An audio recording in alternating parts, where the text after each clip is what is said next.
Live everywhere. Daily Co's Radio on netrootsradio.com presents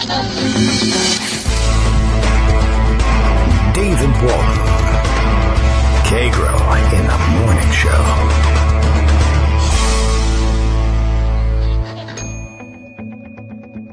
Now, here's David Waldman. Hey, good morning, everybody. How you doing? It is now Monday, July 24th, 2017. Time for another week of the Celebrity Presidential Apprentice. I guess we're back. He hasn't destroyed the world over the weekend, and I'm beginning to, I'm finally becoming convinced that it's best to have the guy have the outlet of being able to travel to his golf courses each weekend. Although crazy stuff happens over the weekend and he's more or less an absentee landlord at that point, I don't know. I think it might be better for everyone, and it might be better for keeping him from really blowing his stack, I guess, if he gets a little bit of recreation in on weekends, which is that actually is sort of a normal thing. And maybe we ought to cling to the one piece of our reality that we can, I don't know, if we squint at it just right, it sort of feels like it might be normality. I suppose we shouldn't let anything like that slip through our fingers too easily. What's in the morning news? Well, let's see. Most of what's being discussed today, or at least right before the beginning of the show, in addition to Donald Trump's morning rage tweets, which I haven't really had the chance to sort through. I did have a laugh at one of them because he appeared to be discussing healthcare as a concept and then used the word understanding in the same sentence, and that kind of cracked me up a little bit. Maybe you too. But looks like the big 9 a.m. hour news is the release of Jared Kushner's prepared statements for his appearances before congressional committees this week. He has got an appearance scheduled for today with the Senate and tomorrow in the House, if I have that correct. As a matter of fact, I have here Philip Rucker's Washington Post entry on that particular subject. Kushner to detail 4 meetings with Russian officials in congressional testimony, but says, I did not collude. So that's done. We're finished with that. He didn't collude, everybody. So that's cool. I see lots of people dissecting the statement. I don't know how much it's worth at this point, but we'll take a look at what they're looking at. And, let me see if I have the schedule correct. He's definitely testifying today, and lots of back and forth over the nature of the testimony. As I understand, they're going to go with the unsworn, non-public interview style of discussion today in the Senate. And that's not necessarily all bad. I know everybody wants to see them under oath and see them roasted in public, but I don't know if that's the smart way of handling it or not. It doesn't matter. It's not the way you're going to get it. Republicans, of course, control these committees, and they're going to try and take things slow, but it's probably best in the long run if they do. There's a lot of writing and discussion about what it means to do things that way, and we'll see if we can absorb some of that as well. 11 pages of prepared statement are released this morning in preparation for the appearance before the Senate Intelligence Committee on Monday and the House Intelligence Committee on Tuesday. And let's see. So far, if I read things correctly, he didn't do anything wrong, and he's told us everything that there is to know. So we're entering the phase during which he says, oh yeah, I forgot, 1, 2, 10, a billion contacts with Russian government officials, etc. If it's anything like his financial disclosure form has been, of course, this will be an ongoing process in which billions of dollars previously forgotten are brought to light somehow. I did see over the weekend somebody picked up on an old Trump tweet in which he was bashing Ted Cruz during the campaign for his alleged failure to disclose a rather significant loan from Goldman Sachs in his financial disclosure forms. And of course, it reminded me, what kind of a jerk? I didn't say jerk. What kind of a jerk would just simply forget, millions of dollars worth of loans on their financial disclosure forms? I can't think of anybody who would forget to disclose such a thing? How could you possibly lose track of that money? Of course, Jared Kushner may have some answers for us. So let's see. We'll see where we can get today. Are we back with Greg today? You know what? I didn't get. I forgot his schedule. I know he was in Iceland, but Iceland is small, so I think he may be back and on hand to help us with the news today. And if I had gotten up early enough, I would have been able to scan the front page of Daily Kos and get a better picture of whether or not he was back on the scene. And if not, at least a better picture of what we were summarizing for you in the morning on the written side of the Daily Kos, the vast Daily Kos media empire. Let's see.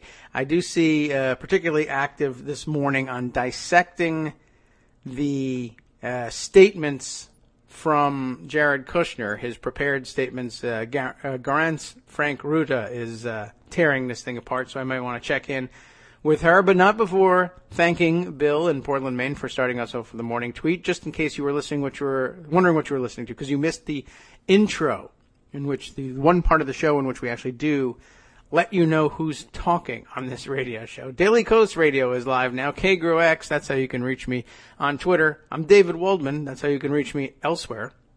Openly wonders if Scaramucci can do the fandango. Everybody wanted to know whether that was the case. We have not a new press secretary. Press Secretary Sean Spicer is out. I guess this makes Sarah Huckabee Sanders press secretary. Anthony Scaramucci, about whom I know next to nothing except that he used to tweet about how much he hated Donald Trump and how dumb he was, and now he doesn't, is the new White House communications director. Again, I know nothing about the guy, except that I have seen people characterize him, I think, rather accurately as, what did they say? He looks like an extra from the scenes, from the set of The Wolf of Wall Street, who they had to fire because he keeps trying to talk to Leo. So, I don't know anything about this guy, or where he came from, but I assume he's said some horrible, stupid, insensitive things and, advocates that it's a good moral thing to steal as much money from people as possible using Wall Street as your mechanism. I guess that's what's happening, because I don't know what else this guy could possibly be doing with his Alex Keaton facelift looks. But okay, enough about that. Let's see. What do we have here? I've got, I should take a look here at what Garance is pulling apart. And it looks like she's leaning also on Laura Rosen, who's doing a considerable amount of this work this morning. But I've had 2 or 3 of the things that she's tweeted or retweeted catch my eye, and I want to scroll down. Yeah. Okay. Well, first of all, then I guess Garance is doing the dissecting herself, but also retweeting those others who are. What have we got here? We've got one retweet from Natasha Bertrand, who says it's very notable. The thing she pulled out of the Kushner prepared testimony is that Kushner links the Guccifer moniker with persons who appeared to potentially be representatives of the Russian government. And that is something. I mean, now in hindsight, obviously we all kind of know that, and it's possible that Kushner was just less than careful with the prepared testimony. But I mean, if that's the case, when are you going to get prepared, man? Honestly, the story about how you're such a wunderkind and you can handle these disparate portfolios that are handed to you by the President of the United States, plus be a genius businessman, et cetera, and as everything collapses, you just circulate the story. Geez whiz, I have no experience. I don't know what I'm doing. Okay, so then maybe you don't run the government, or you shouldn't, right? No, this doesn't occur to you. Anyway, it's possible that he could say, well, at the time I didn't necessarily connect this name with the Russian government, but now everyone else does, and I'm just saying that at the time I ignored it and whatever. But it's true. This is the highlighted part. There's a screen cap of the prepared testimony. The highlighted part is right up here at the top and at the beginning of the grab here. There was one more possible contact that I will note. Of course, he's answering the question of, did you have any additional contacts with Russians or people representing the Russian government? In the interest of full disclosure, I'm sure, he's now revealing, there was one more possible contact that I will note. On October 30th, 2016, I received a random email from the screen name Guccifer400. Sure, it was totally random. This email, which I interpreted as a hoax, was an extortion attempt and threatened to reveal candidate Trump's tax returns and demanded that we send him 52 bitcoins in exchange for not publishing that information. I brought the email to the attention of a U.S. Secret Service agent on the plane we were all traveling on and asked what he thought. He advised me to ignore it and not to reply, which is what I did. The sender never contacted me again, I guess. Probably not Guccifer400 anyway. To the best of my recollection, these were the full extent of contacts I had during the campaign with persons who were or who appeared to potentially be representatives of the Russian government. I don't think there's any new information in there, but the relationship that he acknowledges is interesting. He's basically now saying, I think, maybe for Kushner for the first time, that when I got email from Guccifer, I assumed that to be someone from Russia, and in fact, a representative of the Russian government. Again, I would say, if he has a decent lawyer with him, and he probably does, although there's not much evidence that he does, but he probably does, he's likely going to advise him to revise this statement. So, once again, another of his statements going to be revised after having been issued, and it will probably be revised thus. I didn't mean that I definitely thought that he was associated with the Russian government. I just mean that I think everyone else now thinks he's associated with the Russian government, and in the interest of full disclosure, I just wanted to tell you that I did get a random email trying to extort 52 bitcoins from me. What? In exchange for not revealing Trump's tax returns. I don't know if I believe the story, of course, because, well, if Guccifer is who we say he is, why wouldn't he? Well, I don't know. Why wouldn't he then go ahead and say, well, I don't believe I got my 52 bitcoins, so here comes here comes Russia's tax returns. I might as well just say Russia. I should get one of those Firefox extensions that replaces the name Trump with Russia, and it'd probably be accurate in all of this. Okay, let's see. Where else was I? There's more here in her Twitter feed here. Garant's following along. Let's see. Another from Natasha Bertrand. We might as well check it, this one. This is odd. Kushner says he asked Kislyak if they could use Russian embassy to speak privately, then insists he never suggested the back channel. Yeah, we're back to that. He now claims, I never, ever, and I mean this, ever, asked to use Russian embassies or consulates or anything like that for secure back channels with which to discuss Syria or any other very serious, very important topic. I don't know exactly how he's going to reconcile that. I don't know exactly what form it was in which we received the initial information that he had sought those back channels. I thought that he had said it himself, which was, remarkably stupid, but I don't know. Maybe that was just reported by somebody and he denies that. I'm sure he denies the reporting. But anyway, yeah, he does say, though, well, look at this. Here's Bertrand's capture. Kushner says he asked Kislyak if they could use the Russian embassy to speak privately, then insists he never suggested a back channel. It goes like this. The ambassador expressed similar sentiments about relations, and then said he especially wanted to address U.S. policy in Syria, and that he wanted to convey information from what he called his generals. He said he wanted to provide information that would help inform the new administration. He said the generals could not easily come to the United States to convey this information, and he asked if there was a secure line in the transition office to conduct a conversation. General Flynn, or I, not sure who, explained that there were no such lines.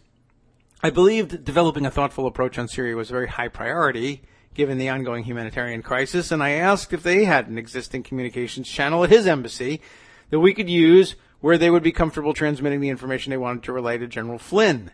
The ambassador said that would not be possible, so we all agreed that we would receive this information after the inauguration.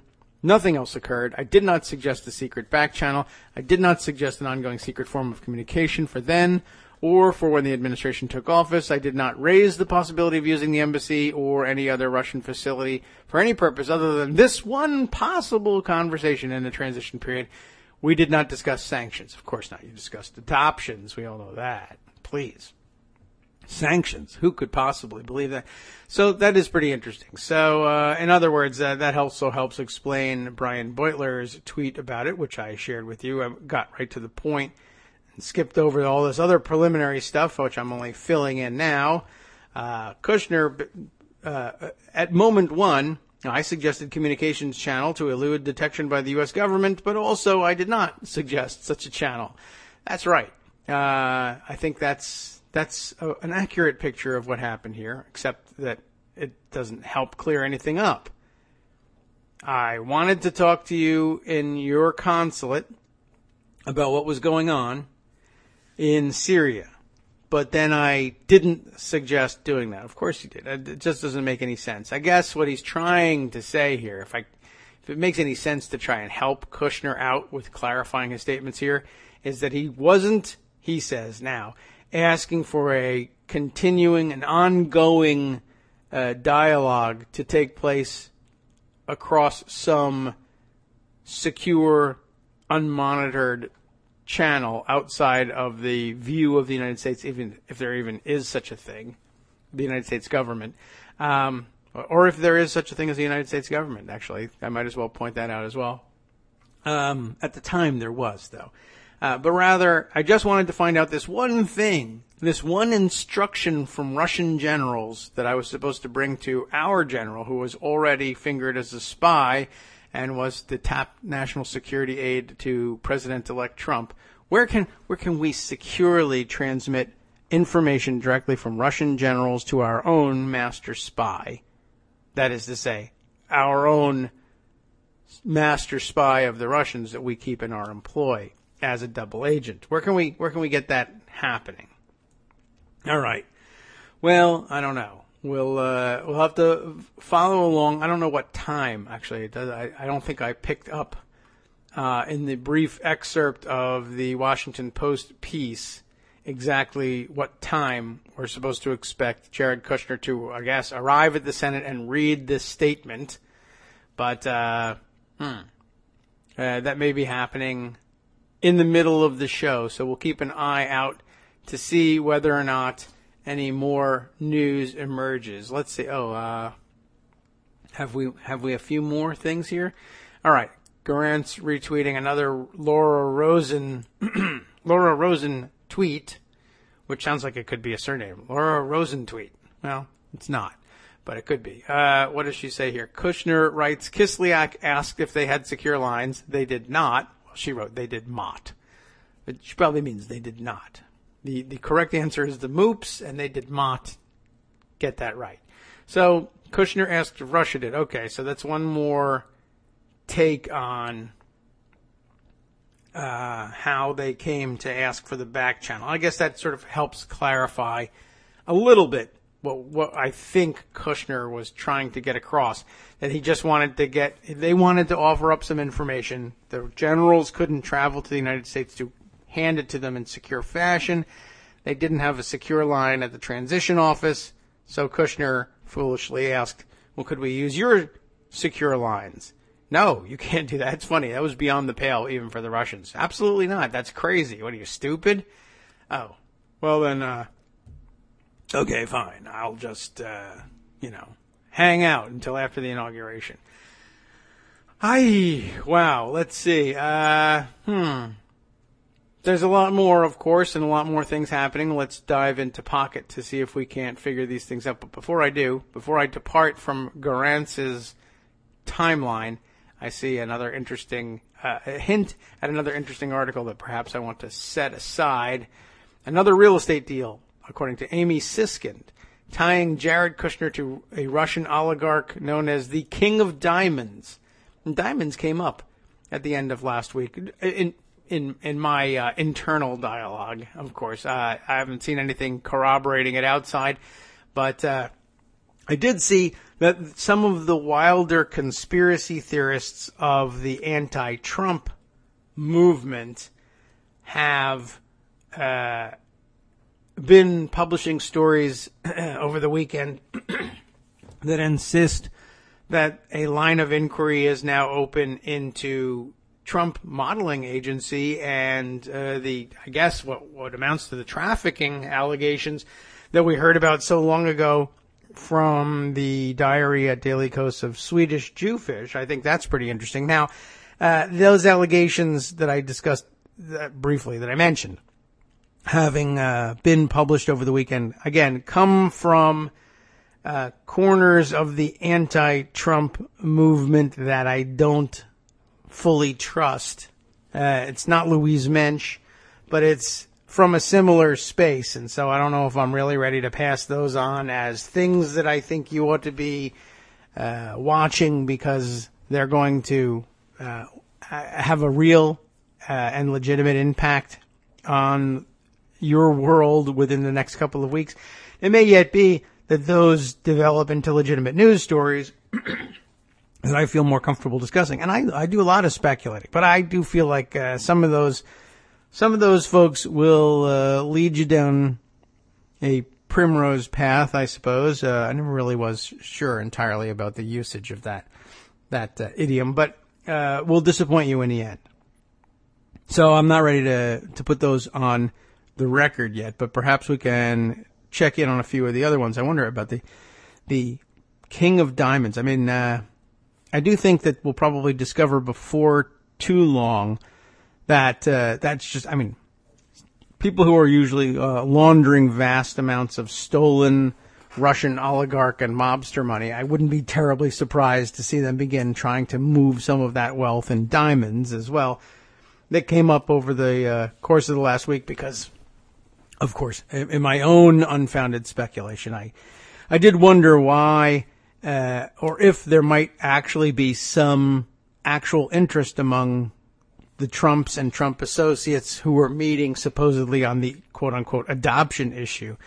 But I wasn't willing to give them very much credit about it. I thought that the only way they'd be interested in adopting Russians would be if they could adopt teenage girls, either for because we're recruiting them into the Trump modeling agency, or otherwise trafficking in them, or perhaps smuggling drugs and or diamonds in their body cavities, which is also a possibility. And by the way, I wouldn't rule it out, but I have no information whatsoever that could possibly be mistaken for evidence of that sort of allegation. But if you do, let me know. I'd be curious to know. All right, let's see. I'm curious before we move on to Pocket here. What is this piece from The Guardian that Laura Rosen, was it Laura Rosen pointed to? Now I've already forgotten who had this one. No, Amy Siskin. That's right. Jared Kushner sealed real estate deal with oligarch's firm cited in money laundering case. Let's at least find out which one of the oligarchs cited in money laundering cases this one is, and see if we've hit upon this name before. Jared Kushner, the son-in-law of Donald Trump, in case you didn't know, who acts as his senior White House advisor, but not very well, secured a multi-million-dollar Manhattan real estate deal with a Soviet-born oligarch whose company was cited in a major New York money laundering case, now being probed by members of Congress. Oh, gee, you're kidding. A Guardian investigation has established a series of overlapping ties and relationships involving alleged Russian money laundering, New York real estate deals, what, in the same sentence, and members of Trump's inner circle. By the way, I think we've done a pretty good job preparing our listeners for this storyline. And again, that's because some very good journalists have done a great job in preparing a wider audience than just our listeners for this storyline. But not everybody has picked up each and every one of these stories and laid it out in detail for you, at least not on the radio. They've been doing it in writing. It's not me. I'm not uncovering this stuff. I'm just reading it to you. We're talking about it. We're not even, I don't know if I would even necessarily credit us with connecting dots that had heretofore been unconnected. I am just simply filling in the connective tissue that I think is out there already, but which you can't get from reading any one or another primary news source. So I think we're helping weave together a narrative here. Anyway, which one are we talking about here this time? As we left off, this probe includes a 2015 sale of part of the old New York Times building. How do you like that? In Manhattan, involving Kushner, who even knew, and a billionaire real estate tycoon and diamond mogul, Lev Leviev. Okay, fine. Lev Leviev. Vev. Just in case we missed any V's in there, I threw in a couple extras. The ties between Trump family real estate deals and Russian money interests are attracting growing interest from the Justice Department's special counsel Robert Mueller, as he seeks to determine whether the Trump campaign collaborated with Russia to distort the outcome of the 2016 race. That's a good way of putting it. Mueller has reportedly expanded his inquiry to look at real estate deals involving the Trump organization as well as Kushner's financing, of course, to the great consternation of Donald Trump himself, who believes that this is all unconnected, but nobody else does. Kushner will go before the U.S. Senate Intelligence Committee Monday in a closed session of the panel's inquiry into Russian interference in the election and what could be a pivotal hearing into the affair. I'll pause at this point to bring you quickly up to speed on that question of the nature of the interaction today with the Intelligence Committee. Yes, it will be closed. And no, it won't be under oath. And no, that's not completely useless, although it's not exactly what people were hoping for.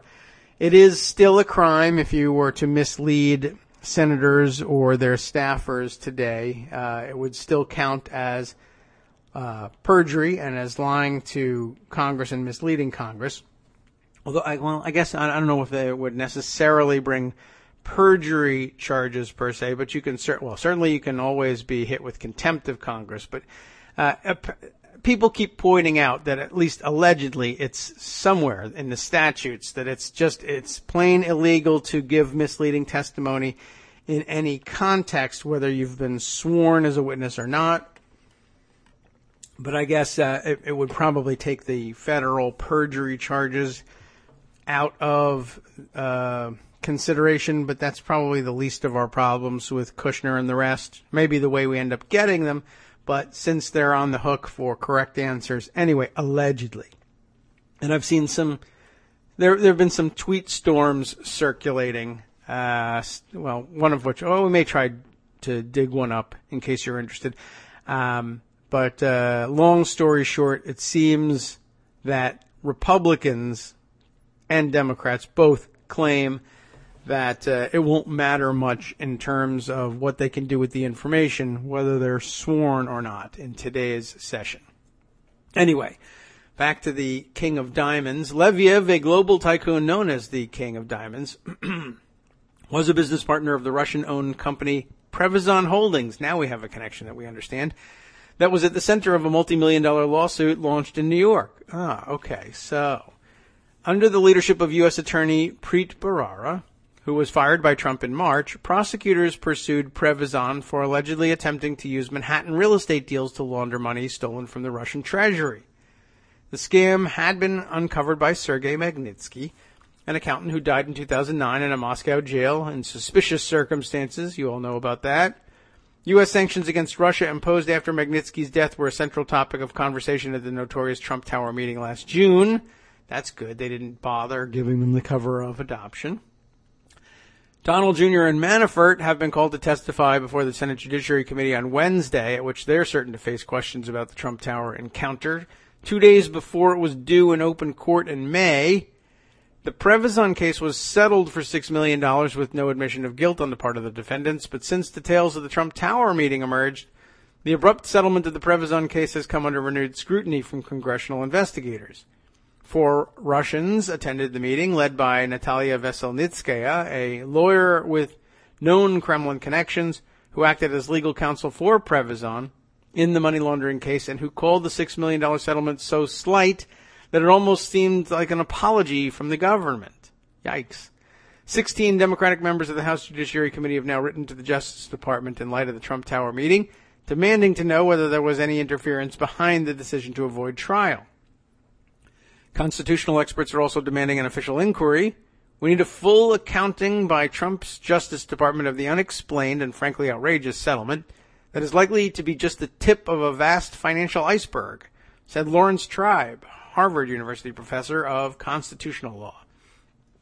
Separately, the focus of investigators on Trump family finances stem from the vast flow of Russian wealth that has been poured into New York real estate in recent years. As Donald Trump Jr. put it in 2008, you know the story, we see a lot of money pouring in from Russia.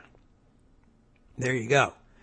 Among the overlapping connections in the 2015 deal in which Kushner paid $295 million to acquire several floors of the old New York Times building at 43rd Street, Manhattan, from the U.S. branch of Leviev's company, Africa Israel Investments, and its partner, 5 Mile Capital.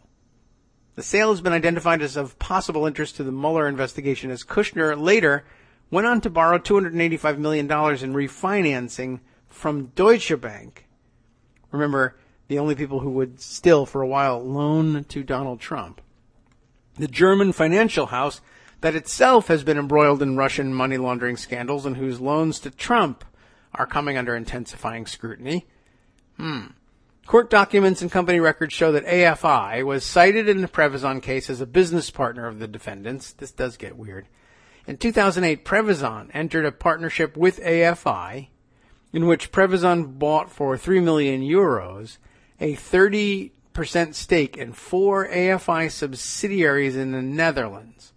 5 years later, AFI tried to return the money to the Russian-owned company, but it was intercepted and frozen by Dutch authorities at the request of the U.S. government as part of the Prevezon money laundering probe. We did hear about this case that ended up in court in the Netherlands, and I thought that was with connection to Ahmadiyya. But I guess since they're all wrapped up and everything, this is becoming very interesting. We may have to spend some time pondering this and lay it out offline, and then clear things up on the air at some point. Let's continue on. So they tried to return the money, but it was frozen, intercepted by Dutch authorities, frozen at the request of the U.S. government. In Manhattan, Leviev's firm also sold condominiums to Prevezon Holdings from one of its landmark developments at 20 Pine Street, just a few blocks from Wall Street. Interesting. So I guess at this point, the Russians begin developing the buildings in New York themselves without even bothering to wait around to get Trump involvement in all this. I guess they figured, it doesn't really make a difference. And it really doesn't. I don't know why they were bothering with I guess Donald Trump was the one who introduced them to using real estate to launder money, and then they figured they could cut him out of it. Real estate brochures describe the lavish interior of decor in the condominiums, replete with bathrooms bedecked in stone and exotic woods. Ooh, and I bet probably illegally imported ones at that. And boasting the ultimate in pampering, a sybaritic recessed rain shower. What? Okay, I'll take one. Sounds good. I don't know what that means. So awesome, I don't even understand it. I understand what a rain shower is. What's the rest? I don't know. If you know, let me know. The 20 Pine Street apartments that Leviev sold to Prevezon were later frozen by U.S. prosecutors seeking to block the flow of what they alleged to be money stolen from the Russian treasury and laundered through New York real estate. Prevezon's 20 Pine Street apartments and 3 million euros in assets were all released as part of the settlement in May. Isn't that nice? I guess that's not why they're not that interested in adoption anymore. That is something. I mean, that we explained extensively last week that the adoption issue, which isn't a real issue, was something created by Putin in order to leverage frozen assets out from underneath American sanctions. Although I'm not certain whether Putin was, in this case, whether Prevezon falls into the category of friends of Putin who Putin was trying to help out by freeing up their assets, or whether they fall into the category of enemies of Putin from whom they've stolen this money, and which Putin is interested in freeing up their assets so that he can murder them and steal them later on. I'm not certain which kind of person this is. Thank you, Michael Musson, by the way, for letting me know what sybaritic means. It's actually a word that I think it's the translation, the direct translation is overindulgent. I'll believe that. Why not? It's clear it's artisanal as well and probably locally sourced at that. All right. So the apartments and the 3 million euros are free to go at this point, too. The Guardian contacted both Kushner and Leviev for comment. Guess what happened? They didn't respond. The pursuit of Prevezon Holdings for alleged money laundering took on enormous political significance as it unfolded. For the prosecutors, it was a test case over suspicious Russian money flows designed to show the U.S. was serious about going after money launderers. Well, we weren't. For the Russians, it was an opportunity to push back against stringent U.S. sanctions that had long infuriated the Kremlin. In court documents, U.S. prosecutors accused Prevezon and its sole shareholder, Denis Katsiev, of participating in the laundering of proceeds of the vast tax fraud that stole $230 million from the Russian treasury and moved it out of the country in chunks. Prevezon was alleged to have received some of the fraudulent spoils through a network of shell companies, hiding the money by investing in Manhattan real estate, including the Leviev condominiums, it's not a hard word, in 20 Pine Street. I was wondering the other day, they kept saying New York real estate, but they wouldn't say Trump real estate. So I think it was pretty clear that it wasn't Trump real estate, so I wondered what it was, and now we know. Prevezon and Katsiev have consistently denied any involvement in money laundering. Me too, by the way. I also have no involvement in money laundering, and have dismissed the lawsuit as ill-conceived. That I differ with them on. In a statement released at the time of the settlement, they said they had no involvement in or knowledge of any fraudulent activities. That's hard to believe. Magnitsky discovered the massive tax fraud in 2007. I don't know how much more of this. We know this detail. We'll try and move more quickly through this. Let's see. Magnitsky's death led to a political backlash in the U.S. that in turn spawned tough sanctions on Russia. Russian individuals associated with the lawyer's demise and other human rights abuses were banned entry to the U.S. Veselnitskaya not only acted as Prevezon's Russian counsel in the money laundering case, she also was a leading lobbyist against the Magnitsky sanctions. She raised the subject prominently at the meeting in Trump Tower with Don Jr. and Kushner, though according to Veselnitskaya, the president's son-in-law left after 10 minutes. By the time of the Trump Tower meeting, Veselnitskaya was already personally acquainted with Russia's powerful prosecutor general, Yuri Chaika, and her lobbying against the Magnitsky sanctions had drawn significant attention in government circles. Natalia's role was coordinating, including regular coordination with Chaika, whom she knew personally, said a source acquainted with the Prevezon case. Veselnitskaya told The Guardian, "My meeting with Trump's son was a private meeting. Nobody in the government had anything to do with it." She declined to answer a follow-up question about whether and how she knew Chaika. Jameson Firestone, the founder of the Russian law firm that employed Magnitsky at the time that he exposed the fraud, Jameson Firestone, really? Said that Veselnitskaya clearly intended to use the Trump Tower meeting to lobby against the Magnitsky sanctions. They really made it a state priority to get rid of those sanctions, he said. Okay. So somewhat informative and interesting, and bringing up a few more interesting points. And I believe Lev Leviev's name has come up before in the past, but I don't know that we've gone much beyond that. I think his name has come up once or twice over the, I don't know, I guess a year or so that we've been doing the money laundering aspect of this and talking about particular Russian oligarchs, maybe a little bit more than a year. But he never went anywhere. But now he's the guy behind the Manhattan real estate that was being used, I guess, in the Prevezon case, in which we could never put a finger on and nobody would label as Trump real estate. Okay, so very interesting. Glad to have that available to us. Let's see. What other things might we direct our attention to here? I've got plenty in pocket, both about Trump Russia, which we haven't gotten to yet, and about happenings in Congress. And yes, we might as well put on the record quickly, as we did in the Morning Post today. The instinct is to go back and use the terminology health care for what's being considered this week in the Senate, but of course we know it's not really a health care bill. But treason care isn't dead. We all rejoiced in declaring it dead, but we've been calling it zombie Trump care for a long time, or zombie treason care for slightly less time, but with good reason. This week will be dedicated, I am pretty sure, in the Senate to attempting to round up 50 votes and possibly relying on the vice president, if necessary, to provide a tiebreaker vote if it comes to a dead tie at 50-50, which it won't because I don't think McCain is going to be available to cast his vote.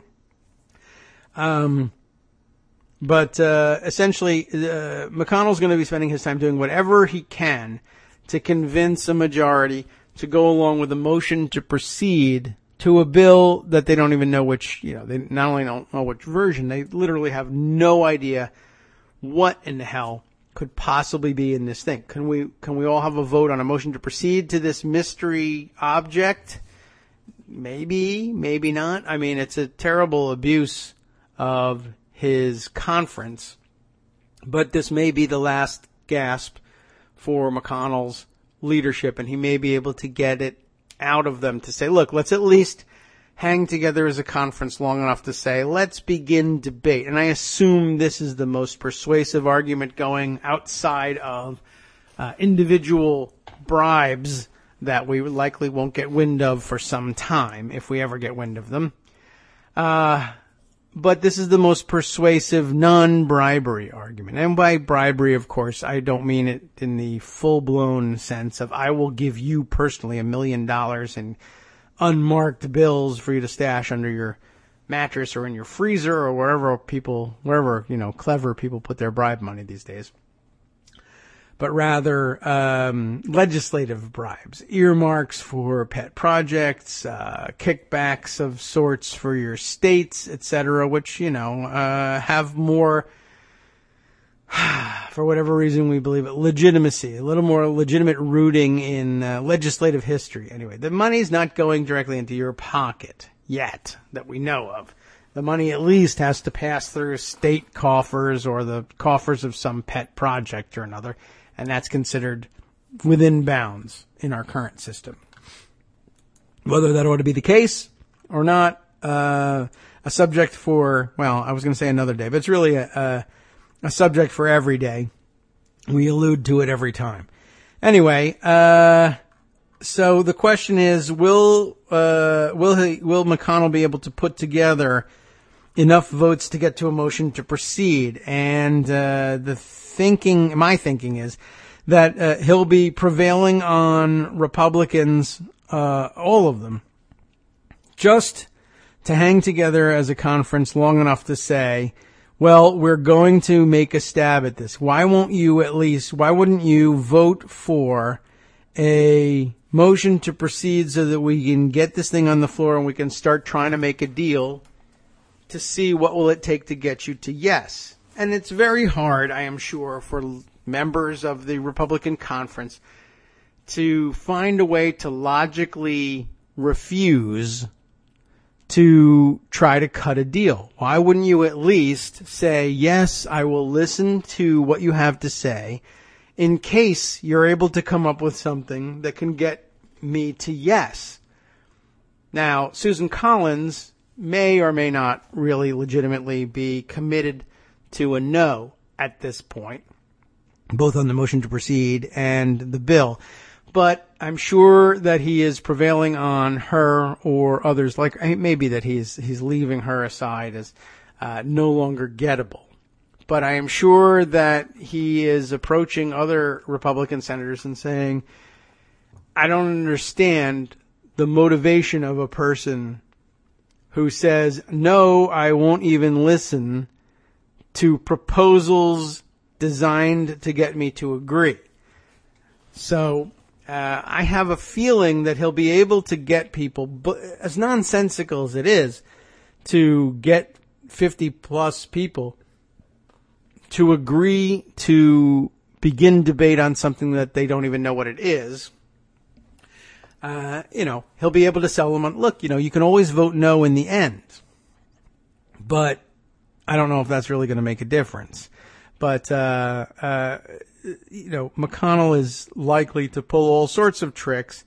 And I think at this point, this bill is so toxic that even Republican senators are beginning to consider that it might just be smarter not to let the process begin at all, rather than have him cajole you into, well, why don't you at least vote for the motion to proceed so we can begin trying to make a deal? And then maybe, who knows, maybe we'll soften this bill up, or we'll add something that will make you say it's worth doing.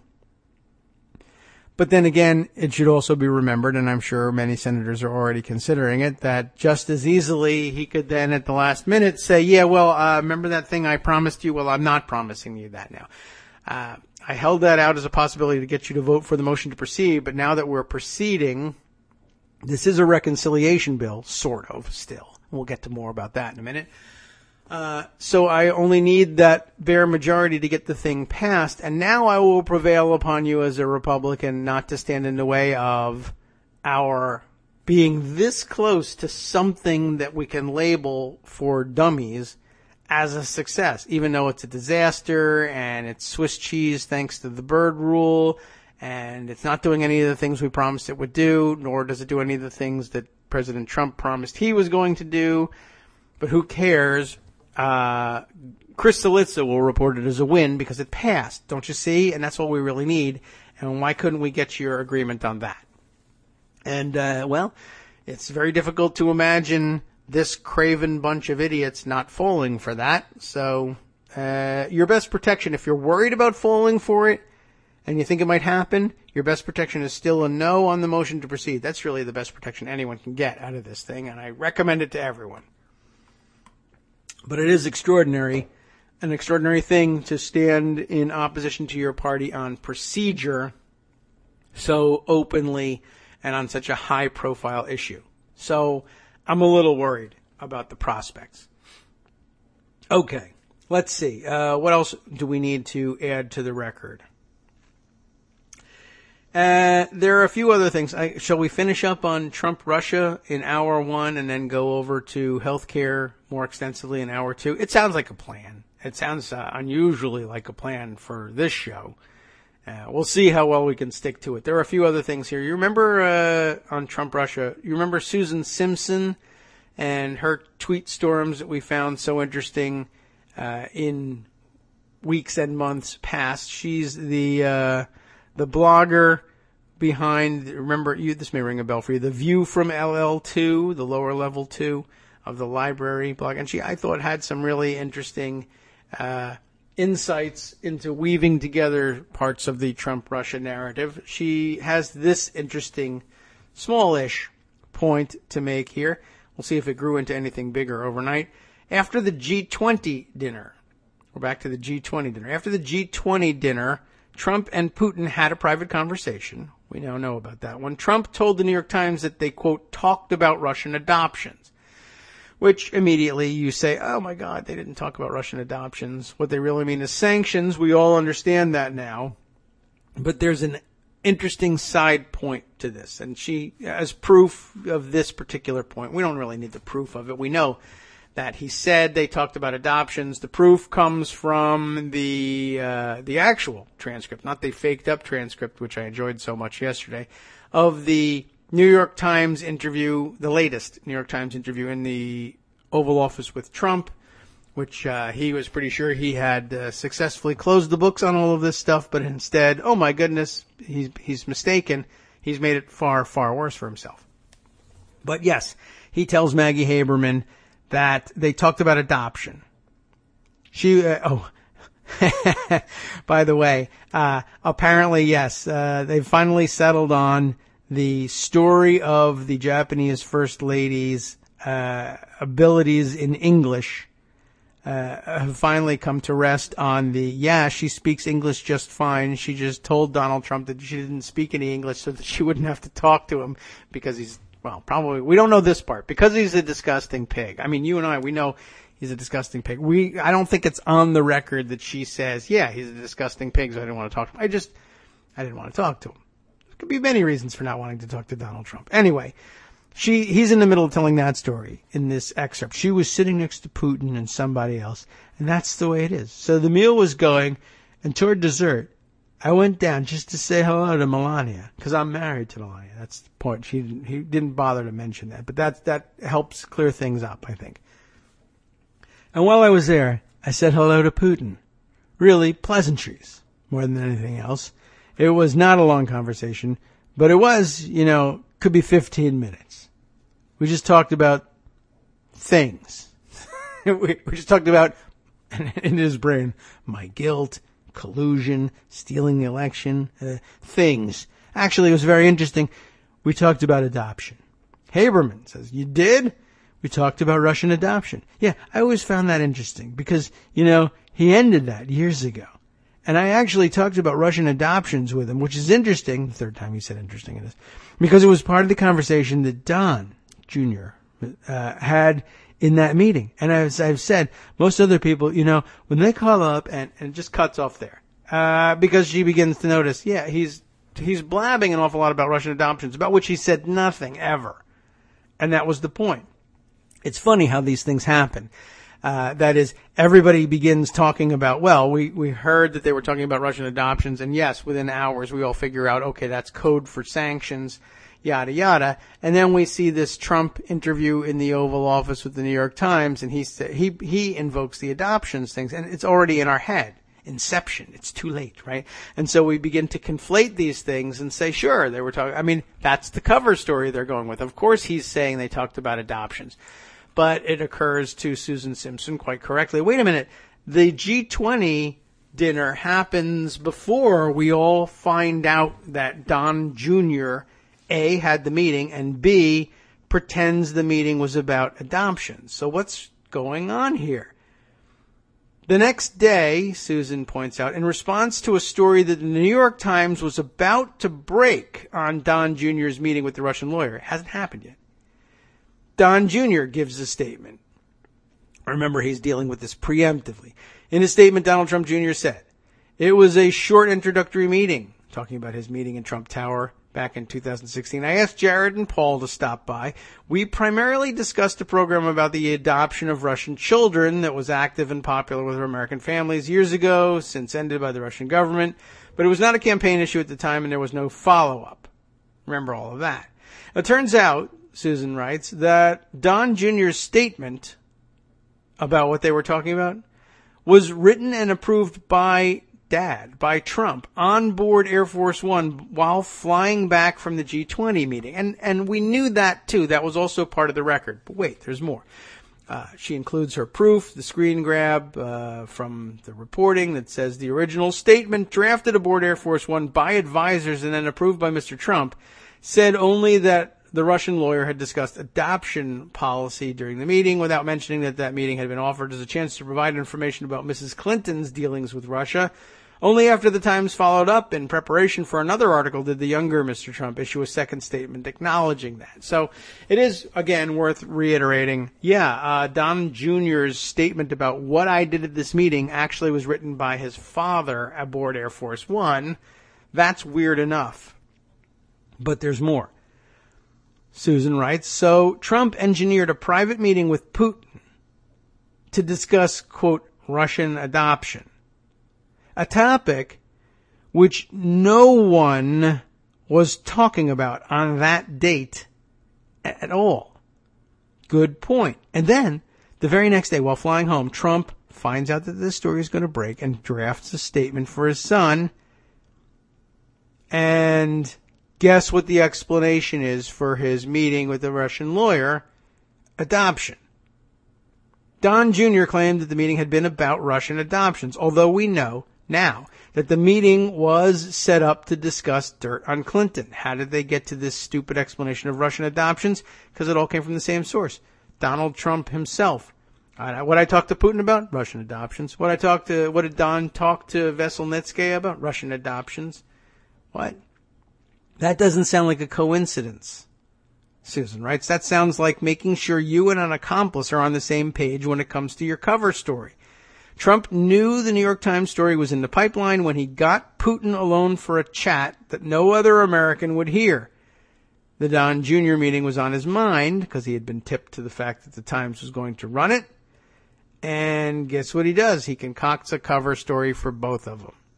I guess, right then and there. I mean, that's the most important. I mean, it's hard for me to believe that Donald Trump came up with a cover story for anything, but the most important point, I think, in what Susan was writing here is that it's only in hindsight that he says that they were talking about adoption. He's telling the New York Times about the discussion with Putin several, weeks, I guess, later. But it's interesting that he says, yeah, we were talking about Russian adoptions. And I guess at this point, having heard so much about it, we're all supposed to say, oh, yeah, right, the stupid cover story. But it's the first mention of it. I mean, chronologically, if he's telling the truth and you lay it out chronologically, we have G20 meeting, first meeting with Putin, second meeting with Putin, at which Trump now says they discussed Russian adoption. I just left for 15 minutes because I wanted to say hi to Melania. No one was talking to Vlad. So I said, hey, what's up? And he said, hey, Russian adoptions. I said, great, let's talk about Russian adoptions. After that, chronologically, after that, the world learns of Donald Trump Jr.'s meeting with Natalia Veselnitskaya as a result of an email chain that says she's bringing dirt on Hillary Clinton to escape the appearance of collusion with the Russian government in receiving opposition research on Hillary Clinton. He says the meeting was really about Russian adoptions. And it's at that point that America becomes aware of there being such a fake issue. And then slightly later we learn, oh yeah, that's really just code for discussing sanctions. Then taking a look back at the chronological order of things, if Trump is telling the truth, we really have, before America's discovery, America at large discovers that there's any even use of the cover story of Russian adoptions available, Donald Trump says, the day before you learned that there even was such a thing as Russian adoptions, I was talking to Putin at the G20 and our whole conversation was about Russian adoption. That seems completely ridiculous. Unless, of course, at some point, we have to hold this out as a possibility, I guess. If there really was discussion in June of 2016 about Russian adoptions, or even just the story of, well, look, we're really talking about sanctions here, but for the purpose of making things look better on the surface, for the optics, let's discuss this with the public in terms of Russian adoptions. If at some point in June of 2016 they have this meeting, and then, now this is problematic for the Trumps as well, which is perhaps why they haven't adopted this tack on it. Don Jr. says to Dad, hey, there's this issue. And they came here to tell me about Hillary Clinton, but that didn't pan out. They also came here to tell me apparently about Russian adoptions, but that didn't pan out. Nobody followed up on either subject, but I don't know. Maybe the Russian adoption thing is kind of interesting. To which maybe Dad says, don't be an idiot, Don. They're talking about sanctions. I don't know. Maybe he's figured the whole thing out. But we will hold out then the alternate possibility that while no one else in the world was talking about Russian adoption at that time, Donald Trump and Don Trump Jr. were, and they've been talking about adoption since June of 2016. And sure, getting Putin alone for a second time after the G20 meeting, he decided to go back to the adoption issue for his 15 minutes. I doubt it very much. But if it were true, then it would also be evidence that Don Jr. did, in fact, tell Dad more things about what happened in that June 2016 meeting than he had originally let on. So I guess we could cling to that as well. And that makes things interesting, too. All right. What other fun things ought we to bring up? And now that it's our 10 o'clock hour, the second hour of our show, should we switch directions? I don't know is the answer. Let's see. I want to enter a few more Trump and Trump-Russia things on the record before we get to the healthcare stuff. One, from the New York Times, Charlie Savage, who's always awesome and you should always check out what he's doing, had a much discussed article that we need to take with a small grain of salt. But under the fantastic headline of "Can the President be Indicted?" a long hidden legal memo says yes. We have this piece. A newfound memo from Kenneth W. Starr's independent, you know the man as Ken Starr, but Kenneth W. Starr because it's the New York Times, henceforth Mr. Starr. A Ken Starr memo into President Bill Clinton, of course, sheds fresh light on a constitutional puzzle that is taking on mounting significance amid the Trump-Russia inquiry. Can a sitting president be indicted? Donald Trump, of course, and his fans have been taking the position all along that the answer is no, and that the question of can he pardon himself is yes. We don't know the answer to either of these questions, but it's long been assumed that the majority of legal thinking is that the president cannot be indicted while in office, and here's a small exception to it. The 56-page memo, I guess that's not that small, locked in the National Archives for nearly 2 decades and obtained by the New York Times under the Freedom of Information Act, amounts to the most thorough government-commissioned analysis rejecting a generally held view that presidents are immune from prosecution while in office. Oh my. It is proper, constitutional, and legal for a federal grand jury to indict a sitting president for serious criminal acts that are not a part of and are contrary to the president's official duties. The Starr office memo concludes, in this country, no one, even President Clinton, is above the law. Well, that would seem to throw the door open, wouldn't it, for an indictment of Donald Trump? I say maybe. And certainly, I would guess if you ask the authors of this memo about this, if they're Trump fans, they would probably say, why, no, it doesn't. And they would do so by pointing to this particular line. That's proper for a federal grand jury to indict a sitting president for serious criminal acts, and we do have serious criminal acts here, I guess, that are not a part of and are contrary to the president's official duties. And they would say that having sexual relations with an intern in the Oval Office, by most people's definitions, maybe you're a Clinton fan, but I think even by most of our definitions, Clinton fan or not, those are not, well, we might argue that they're not serious criminal acts. That's true. And even lying about it is not a particularly serious criminal act, but okay, it's lying. So it's whatever, it's perjury. Well, are they part of the president's official duties, or are they in fact contrary to the president's official duties? It's not that hard to get to yes on that question. Now, if you are a Trump critic, the question of whether or not the collusion and cover-up involved in the Trump-Russia story are not a part of and contrary to the president's official duties, well, the collusion with the campaign, by definition, it can't be part of a president's official duties. He's not the president at that point. And we know that campaign duties are outside of official duties, and they're supposed to be kept as separate as possible.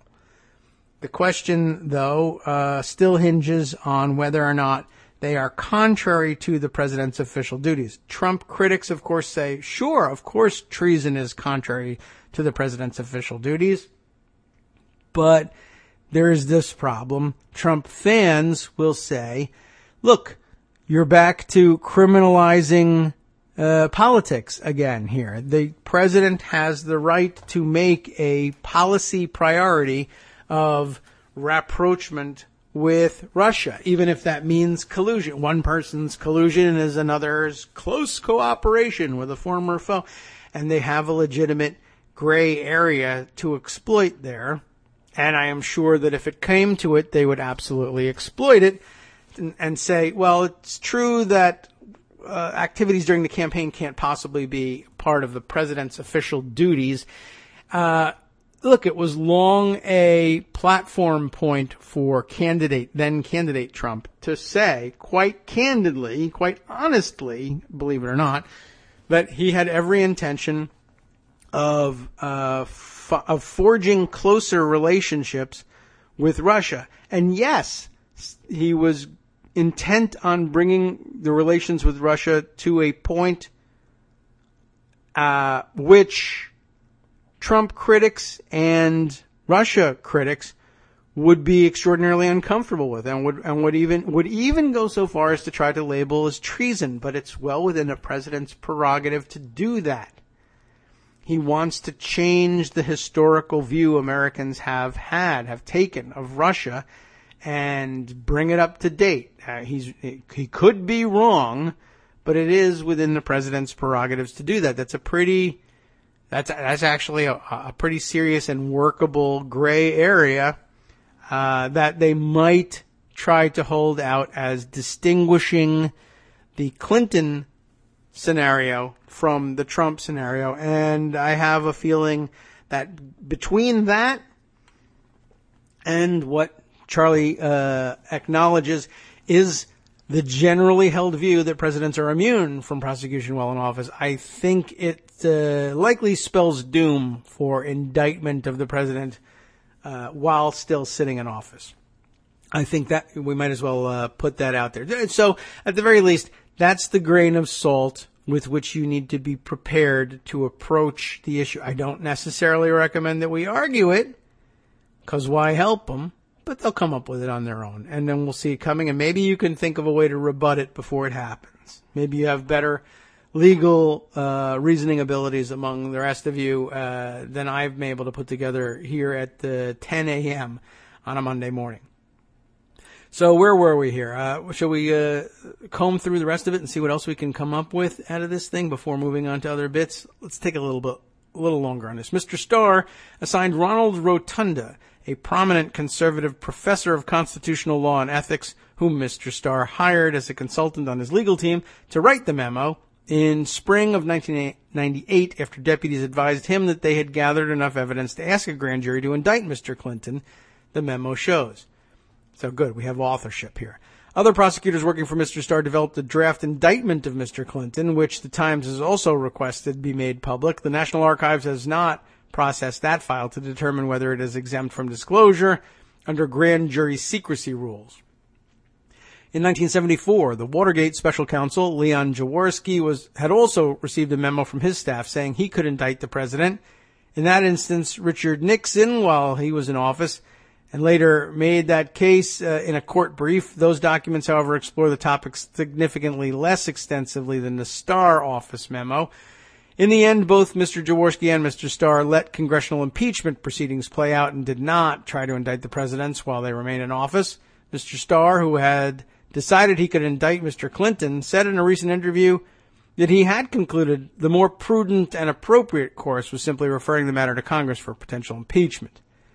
As Robert Mueller, the special counsel in the latest inquiry, investigates the Trump campaign's dealings with Russia and whether President Trump obstructed justice, the newly unearthed Starr office memo raises the possibility that Mr. Mueller may have more options than most commentators had assumed. Here is an explanation of the debate and what the Starr office memo has to say. We'll see whether I have reached the same conclusions that Charlie Savage has provided for us here. I guess we can check our work. Why do some argue presidents are immune? Nothing in the Constitution or federal statutes says that sitting presidents are immune from prosecution, and no court has ruled that they have any such shield. But proponents of the theory, and that usually means it's pretty weak, proponents of the theory that Mr. Trump is nevertheless immune for now from indictment cited the Constitution's structural principles in the words of a memo written in September of 1973 by Robert G. Dixon, Jr., then the head of the Justice Department's Office of Legal Counsel. This argument boils down to practicalities of governance.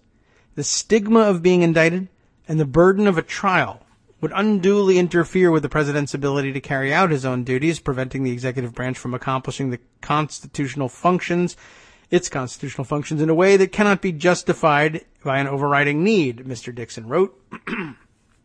In October of 1973, Mr. Nixon's Solicitor General, Robert Bork, submitted a court brief that similarly argued for an inference that the Constitution makes sitting presidents immune from indictment and trial. And in 2000, Randolph D. Moss, head of the OLC under Mr. Clinton, reviewed the Justice Department's 1973 opinions and reaffirmed their conclusion. I guess no surprise given what the situation was. What was the Star office's stance? In laying out his case, Mr. Rotunda played down arguments that permitting a president to be indicted would cripple the executive branch. Instead, he placed greater emphasis on immunity issues than the Nixon and later Clinton legal teams dismissed. Among them, he noted that the Constitution's speech or debate clause explicitly grants limited immunity to lawmakers for certain actions. If the framers of our Constitution wanted to create a special immunity for the president, he argued they could have written the relevant clause. That's a good point. He also, for originalists and textualists, it certainly is, right? He also wrote that the 25th Amendment, which allows for temporary replacement of a president who has become unable to carry out the duties of the office, we all know about that one, created a mechanism that would keep the executive branch from becoming incapacitated if the president was on trial. And he noted that if indictments had to wait until a president's term was up, some crimes would become untriable, such as those where the statutes of limitations had run out. That could happen for crimes that do not rise to an impeachable offense, he wrote, citing the example of a president who punches an irritating heckler. Okay, good point. No one would suggest that the president should be removed from office simply because of that assault. Maybe. Yet the president has no right to assault hecklers. If there is no recourse against the president, if he cannot be prosecuted for violating the criminal laws, he will be above the law. And what has the Supreme Court said on the issue? The Supreme Court has never addressed the question of whether a sitting president can be indicted and tried, but in a landmark 1997 ruling, Clinton v. Jones, it permitted a lawsuit against Mr. Clinton for unofficial actions, accusations of misconduct before he became president, to proceed while he was in office. Well, then I guess there is that. There's the accusation of misconduct before Trump becomes president, certainly, yes. In his 2000 memo, Mr. Moss dismissed this ruling, emphasizing that the burdens of being a criminal defendant were greater than the burdens of being sued by a private litigant. But in the Star Office memo, Mr. Rotunda deemed the ruling far more significant for the criminal question. If public policy and the Constitution allow a private litigant to sue a sitting president for acts that are not a part of the president's official duties and are outside the outer perimeter of those duties, and that is what Clinton v. Jones squarely held, he wrote, then one would think that an indictment is constitutional because the public interest in criminal cases is greater. Now, could Mueller go where no prosecutor has before? Even if Mr. Mueller were to uncover sufficient evidence to indict Mr. Trump, decide that the legal arguments in the Star Office memo are correct, and conclude that he wanted to ask a grand jury for an indictment while Mr. Trump is president, all big ifs, yet another uncertainty would loom, whether he must accept the Office of Legal Counsel's analysis even if he disagreed with it. The Justice Department's regulations give Mr. Mueller, as special counsel, greater autonomy than an ordinary prosecutor, but still say he must follow its rules, regulations, procedures, practices, and policies.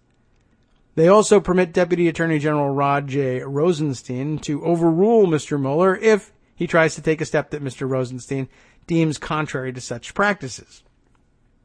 There is no guiding precedent about whether the Office of Legal Counsel memos would fall into that category, or if a special counsel is free to reach his own legal judgments. But as Mr. Mueller's office investigates, the ambiguity about the rules could influence calculations in the Trump camp about how much to cooperate and how much to fight, said Renato Mariotti, a former federal prosecutor turned defense lawyer. I would be surprised if Mueller indicted the president for the same prudential reasons that swayed Starr, Mr. Mariotti said, but the specter that he might do that could have an impact on things. If I were on the president's team, I would say, I don't think it's likely that he would, but it's possible, depending on what the facts are. Well, that's not particularly revealing, but I think it's probably correct advice.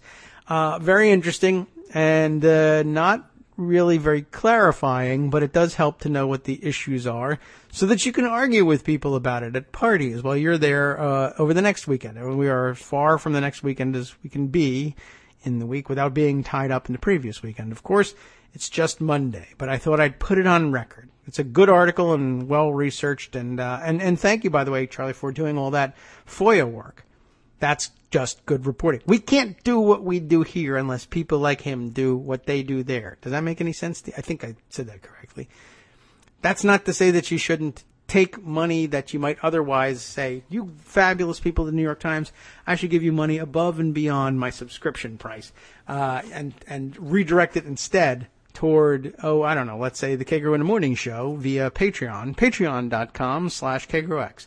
Will bring you to the proper place where you can dispose of that additional income that's burning a hole in your pocket right now, and help us continue to, read the newspaper to you over breakfast. It's very nice. People enjoy it. I think it's a good service. By the way, I read finally over the weekend. This has nothing to do with anything. But I read finally over the weekend. I broke down and I said, all right, I saw so many people tweet, people that I respect and people who are, I think, largely better connected to the progressive movement than I am.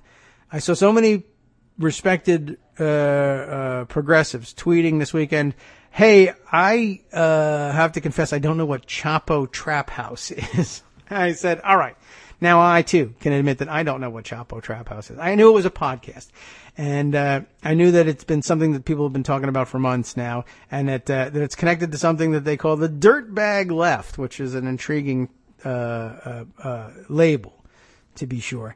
And that, I think that is, say, would it be unfair to say it's more closely connected with the Bernie Sanders fan space than the general Democratic, certainly the general Democratic, but even the general progressive space. And maybe that's why I haven't made myself as familiar with it. But I finally took it upon myself to take a look at what they're up to over there. And it's very interesting. I mean, I don't know what the dirtbag left is really supposed to mean, if anything. But I will say this. They are making bank over at Chapo Trap House. Now, they have a lot more people involved in their podcast, and it's a lot more professionally produced. And they have to pay those people, I assume. I don't know what they do with their staff, but I assume that they're paying their staff, and they have a lot more co-hosts, and they all need to get a piece of the action if they're going to continue to survive. But I did notice that they are doing something on the order of $75,000 plus per month on Patreon. So the idea that they're living in fleabag flop houses and fighting the socialist fight, I mean, they may be fighting the socialist fight. I can't speak to that. But at $75,000 a month, it's, I think, considerably more cush a proposition than I was originally led to believe. And it's a little bit depressing, to be sure. But hey, I'm just this one person. But I would like to be able to say, compensate Scott Anderson fairly for his time. And I'm sure he would like that too. And right now, I don't and I can't because, we haven't risen to that. We don't have that many fans. We don't have the number and breadth of, fan base that Chapo Trap House has somehow created for itself. Maybe it's a fantastic program. Did any of you listen to it? I should be listening to a lot more podcasts, but by the time I get done with mine, I'm sick of podcasts. So I really need to, between mine and the few with which we are much more directly connected here at Netroots Radio, for instance, I find my patience wears thin between that and the demands of Gunfail, which are overwhelmingly again. But anyway, what I really got to do is not figure out necessarily what the content is over there, but what is their marketing program? Because you want to know what I would do with 75? First of all, I'd retire forever. So don't give me $75,000 a month, because I don't think I could continue to get up in the morning and do a podcast. But maybe it's the opposite. I would feel obligated to. I feel obligated now. At $800. But anyway, somebody tell me what's going on over there and what we need to do to get $75,000 a month coming in over here. Wow. I maybe need to have more professional production. Is that it? Do I need to more vocally espouse socialism? Do I need to grow a beard? Is that it? Do I need more co-hosts? What is it exactly? I'd like to find out. And I think it largely comes down to marketing as well. And a lot of you have pitched in on the side and given me some good suggestions about how we should do that. I need to follow up on that. Now I need to follow up on my promise to give you more news. That's the more immediate issue. But it was interesting to investigate over the weekend. Okay, let's see. That's definitely worth mentioning. There's a few other things that are huge but I'm going to hold on to for the moment and then slowly make my way over to the healthcare issue. I had told you, I hinted here, I've just found it. Maybe I can just at least bring it up and provide it to you in writing more than parse through it on the radio here. I had mentioned to you that I had seen at least one tweet storm with regard to the nature of the closed and unsworn testimony that Kushner and others were going to be giving to the Senate Judiciary Committee. And now I see here, I've brought this up here, Andy Wright, who is a law professor and former White House and Congressional Committee lawyer and a writer at Just Security, which has been getting a lot of attention here on the show, wrote this tweet storm. And it was originally about Manafort and Donald Jr.'s testimony before the Senate Judiciary Committee. But I guess it would be equally applicable to Kushner's if he's giving it under the same conditions. And I may have been conflating those conditions, or I may have gotten it right, or I guess somewhere in between. I may have conflated it, but it was the conditions are similar anyway, and so it effectively doesn't matter. Except that now I will have admitted this, and you will have caught me out on this thing. A few thoughts, he writes, on the Senate Judiciary's agreement to interview Paul Manafort and Don Trump Jr. next week instead of public hearing testimony. CNN reports the deal here, and he includes a link to it. There is lots of appetite for Manafort and Trump Jr.'s public testimony, but private interviews are better from an investigative standpoint. It's unclear from reporting, but these may be transcripted interviews. They were our bread and butter investigative tools in the House when he was there. The committee extracted interviews under subpoena threat. They get documents, interviews that avoids the ability to assert the Fifth Amendment in your defense as well, and keeps subpoena leverage. That's a pretty key issue. You can force people to answer questions that in a sworn public testimony setting they would be able to assert the Fifth Amendment to, and hold over their head the threat of further subpoenas and contempt of Congress if they don't comply. Manafort and Don Jr.'s non-public interviews are still regulated by false statements in congressional obstruction statutes, i.e., it is a crime to lie. In my experience on the Hill, one thing Chuck Grassley, who's running the investigations for the Senate Judiciary Committee, will not tolerate is a challenge to his oversight prerogatives. You'll likely be banging your head against a wall if you cry about that. Also, it's telling that Senator Feinstein signed on to the agreement. Dems on staff see this agreement as a benefit rather than a snow job.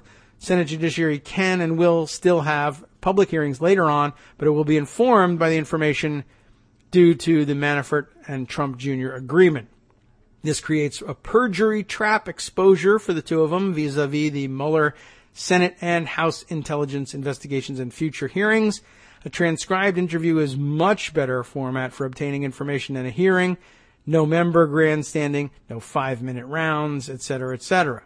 That's a good point there, too. Comey and Yates hearings were bombshells, but congressional hearings tend to be better at presenting information than ferreting it out.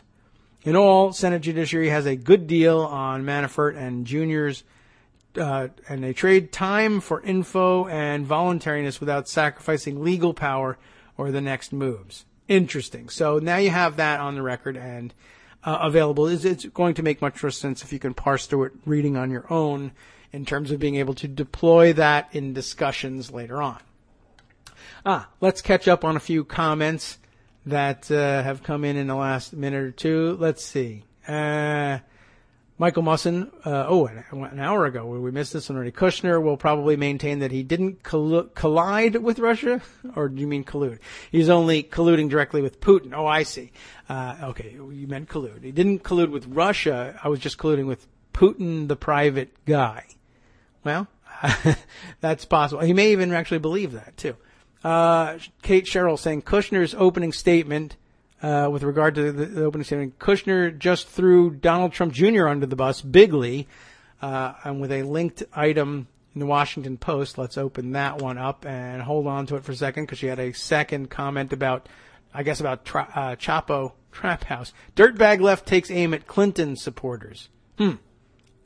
Okay, I see. The fact that they're doing it is noted here. Not that I thought you were saying that the term dirtbag left is itself something of a dig on Clinton supporters. And I think this article is the one I read. Yeah, the Guardian piece. She sends me. I'll include it for you all to read too. It sounds like a really interesting podcast, but I think it's looking like what they mean by dirtbag left is they have beards and I don't know what. They wear T-shirts. They don't wear suits. So that's a dirtbag left for you. I'm that, I guess, if that's all it is. Although I haven't grown a beard, I don't shave frequently enough for you to say I'm clean shaven. And that's the reason I don't turn the video on. I guess if I was going to turn the video camera on every day, I would be dirtbag left because I would just say, forget it. I can't shave that frequently and not cut myself. I'll just grow one of these awful beards and pretend I'm Chapo Trap House. By all accounts, they're very brilliant and entertaining. I will say that. It's not a joke. They're supposed to be very funny, and I probably would enjoy it a great deal. But and if you all, let's say for the small token of $10,000 a month, I would listen to that program. So maybe they could send that over there and I would be doing more PR for them. Right now I'm giving them too much free PR as it is. Thank you though, Kate, for bringing me up to date on that one. I'll share that one with you. You can all read it and choose to send them an additional $10,000 to $15,000 a month as well. They may deserve it. Maybe it's fantastic. Anyway, yes. So a few other things before I transition all the way over to healthcare, and I really do mean to do that. Anything else that I need to bring up quickly? No. I don't think so. There's other things. Oh, right. The Washington Post thing about Jared being thrown under the bus. Oh, that's the headline from Greg Sargent.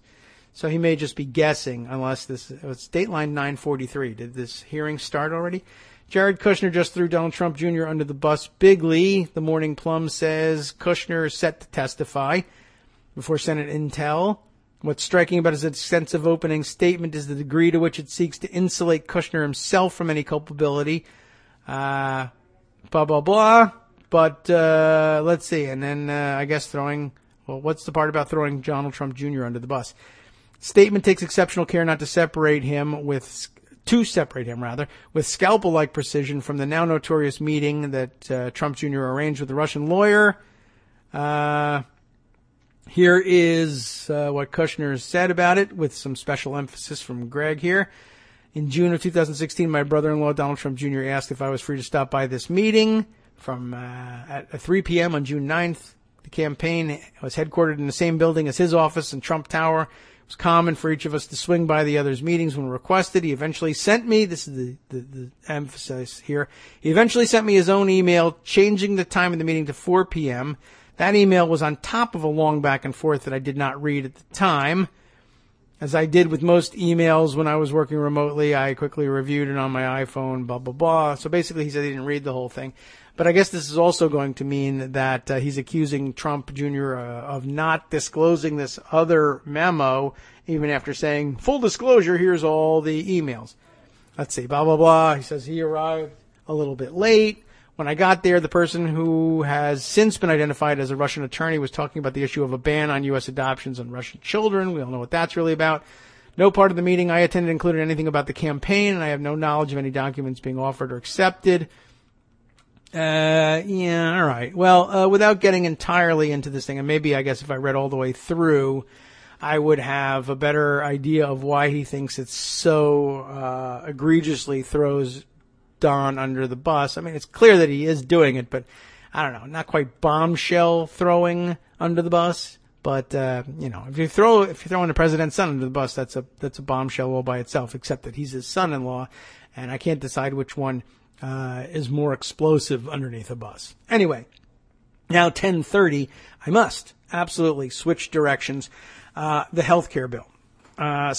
Which isn't a healthcare bill. Zombie treason care on its way back. I mentioned up at near the top of the show and in the Morning Post that the task today is to try to find a majority for a motion to proceed. But what will they even be proceeding to? We discussed sort of the psychology that McConnell would be using to try to get those votes on a motion to proceed. even though it's a mystery what they'll be voting on. We do have some pieces of the puzzle, and for our purposes, we should probably be focusing on the fact that the Senate Parliamentarian's office has finally come back with the results of its initial pass anyway through the bird bath of what? The original Senate bill, I guess, although who even knows which one they ended up reviewing. But basically, as expected, the bill comes back more or less as Swiss cheese. Very large swaths and key provisions are simply, in the view of the parliamentarian, flatly in violation of the bird rule. A very interesting discussion on the side over Twitter during the weekend about what Republicans might seek to do about that. And it always has to lurk in the back of our minds here that they could attempt to muster a majority. And it would be very hard to imagine them doing it if they couldn't muster, or there was some question of them mustering a majority for a motion to proceed. It's even harder to think about them mustering a majority for, basically nuclear optioning the bird rule and simply overruling the parliamentarian. It had interesting discussions over the weekend with fellow progressives who I think had been confused. Maybe I'm confused, but I think they were confused about whether or not the parliamentarian could be overruled, should be overruled, had been overruled, could ever be overruled, has ever been overruled in history, etc. But I think I have a pretty good understanding of that. So anyway, it's out there. They could try to simply say, and ordinarily, under regular order, when the parliamentarian says this provision violates the bird rule, that's not necessarily the death of that provision, except that in order to, you can waive a point of order against the bill that bases itself on the parliamentarian's recommendation / ruling that a particular provision has violated the bird rule. There is a waiver provision available. It usually, though, takes 60 votes to waive that provision, which, if it was easy enough for you to muster 60 votes in support of this bill, then you wouldn't be there under reconciliation in the first place. But sometimes a bare majority can be found to move of the final version of the bill ahead, but there could be a larger majority available for including a certain provision that, although there is considerably more opposition to the bill than you were hoping for, there is at least this one provision that has widespread support. If this bad thing is going to pass, and it does take a complicated situation in order to make this make sense, but if you can imagine 48 senators in opposition to the bill as a whole versus 52 in favor. So that would say, we'll call that a bill that can pass through reconciliation. But if 8 more senators were convinced that, okay, they're going to find the 52. There's nothing I can do about finding the 52. They'll find the 52 one way or another.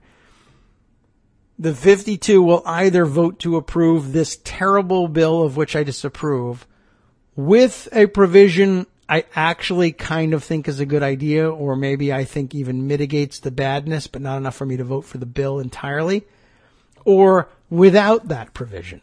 The 52 will get together and pass this thing either with this helpful mitigating piece or without it. Do I vote to waive the rules, the bird rule objection, or actually, we're voting to sustain, or rather, I guess I'm not saying, but to waive the point of order, rather, against the bill, against this particular provision? Would I be willing to do that in order to make a slightly less trashy bill available for passage by the 52 later on? That is possible to imagine. It's a headache, but it is possible to imagine. Very rarely, though, are there such provisions. Usually, if you're putting together a bill that's so trashy that you're on the bubble, even with passing it under reconciliation, there's not a big coalition there for any bipartisan any places of bipartisan agreement for improving it. If there were, then there would be a better bill to begin with. But it can happen, and it has happened. It's just rare.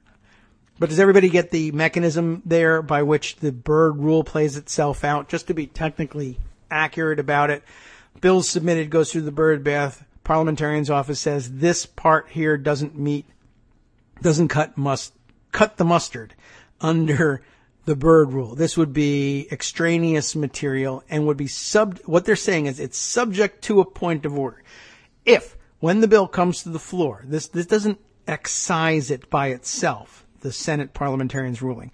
The Senate Majority Leader can opt to keep the bill intact, bring it to the floor exactly as written, despite everything that the Senate parliamentarian says.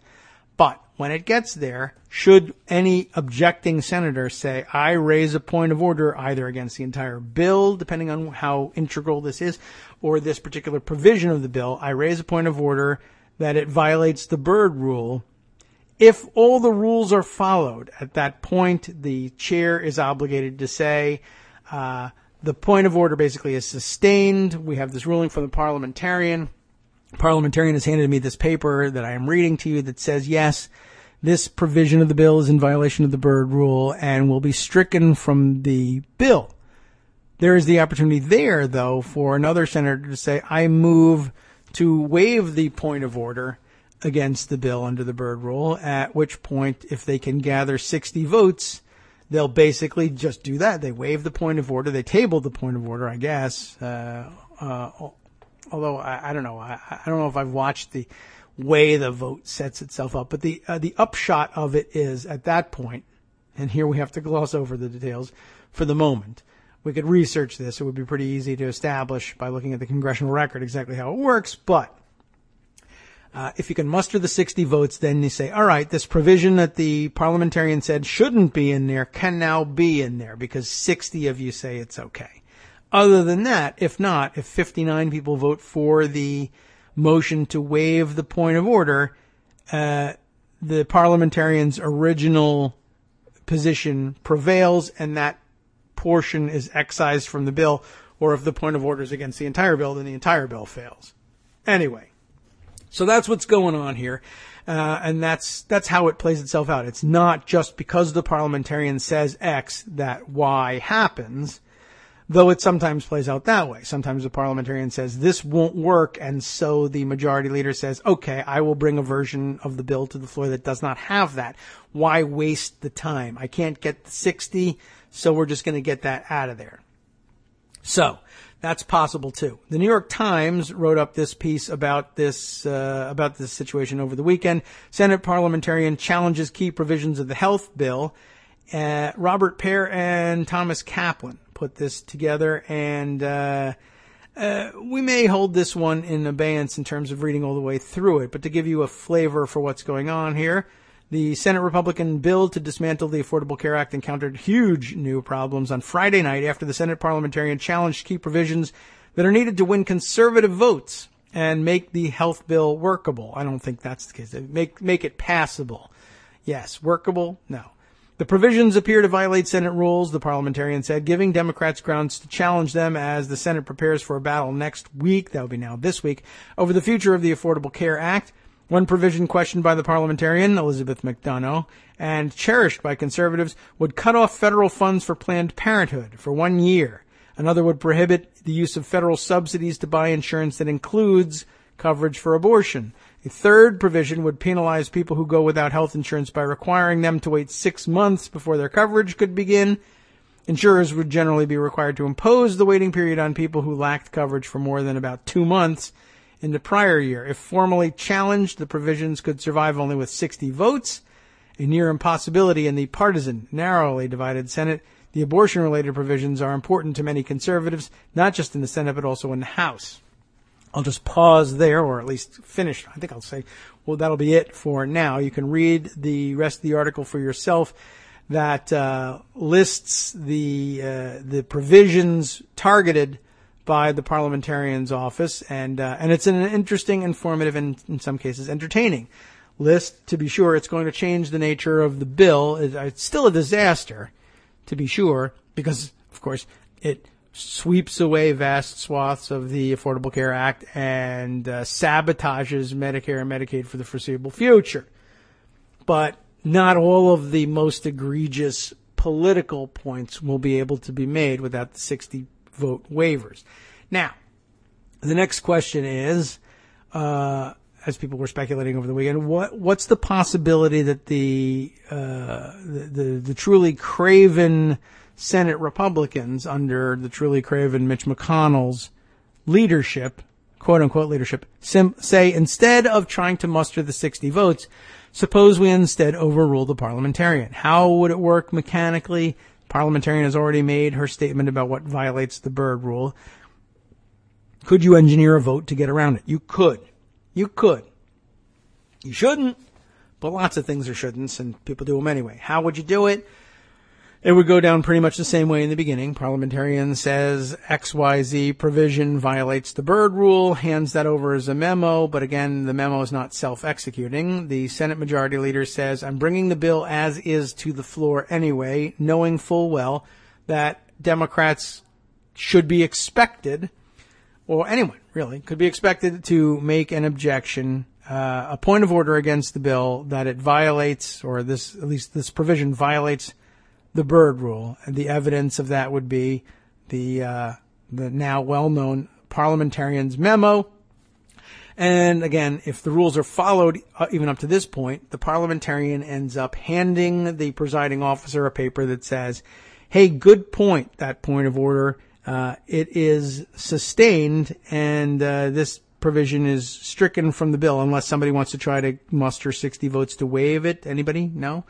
One other thing that could happen at that point is McConnell, or somebody else for that matter, I guess, but usually it would be the majority leader, would stand up and say, hey, I think we should do things differently. I think I appeal the ruling of the chair with respect to the sustaining of the point of order.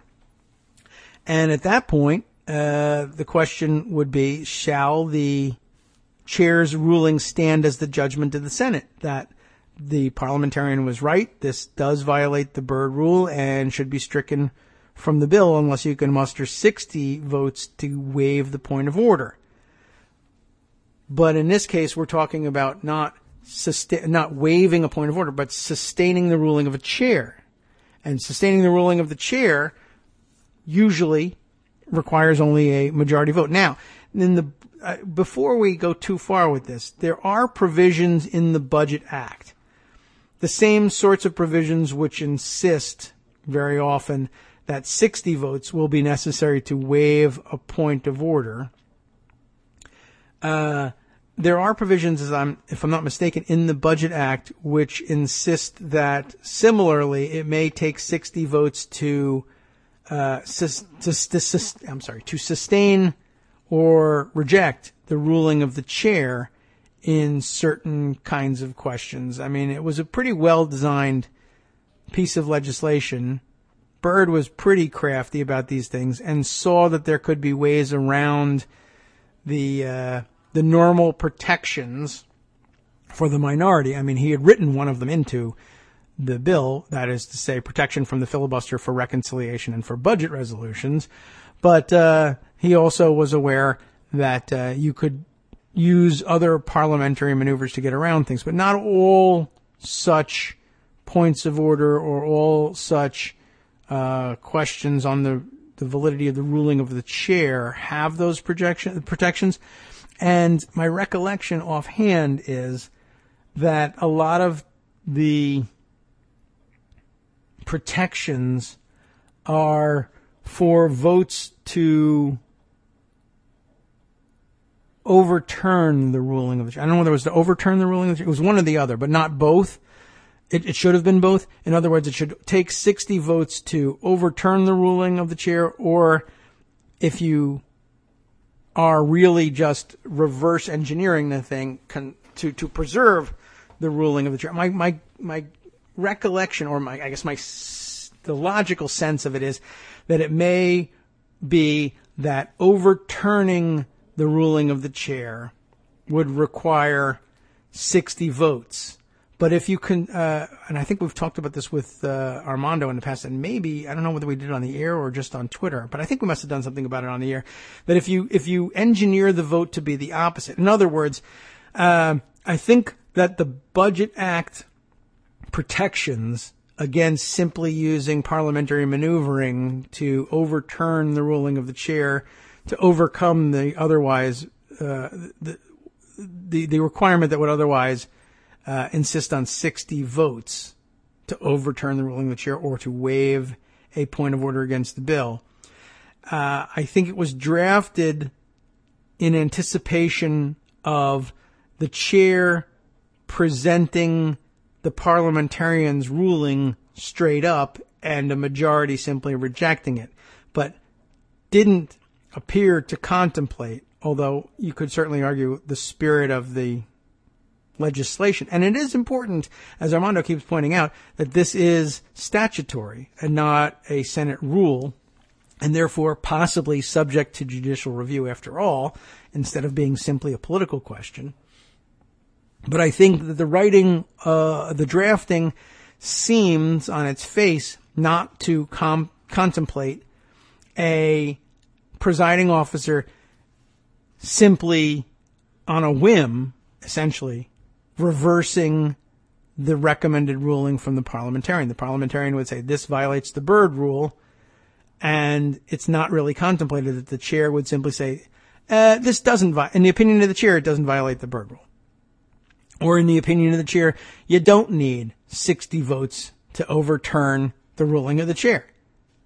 If you engineer the vote that way, then the plain language of the statute doesn't offer any such protection. So it is possible to engineer a vote that I think, and who can even tell without, having a direct ruling on this thing. And even if you did have a direct ruling and a direct precedent, who's to say that Neil Gorsuch doesn't just decide that's no longer the actual law? I changed my mind about that one, or I never believed it anyway in the first place, and now I'm the fifth vote for it, so screw you. There's always that possibility. So it's difficult to nail things down. It's an open question. Can they nuke various parts of the Byrd rule or the thankfully not the Balanced Budget Act, just the regular Budget Act of 1974 and its reconciliation provisions? It can happen. It has happened in other contexts. I don't know that it's happened ever before in reconciliation, and that was part of a very contentious debate over the weekend. And let me give you some additional background on that one. By the way, other reports on the parliamentarians' rulings on the contents of the Republican bill here and what passes muster under the Byrd rule and what doesn't, besides the New York Times, The Hill and Roll Call, both reporting on such things. And so, what was I gonna toss you on this one? Oh, yes. To come back to a subject that we had addressed a few weeks ago, and I hope at the time I finally did properly credit the person who made this, who raised this question, and I still can't now, weeks later, bring it to mind simply off the top of my head.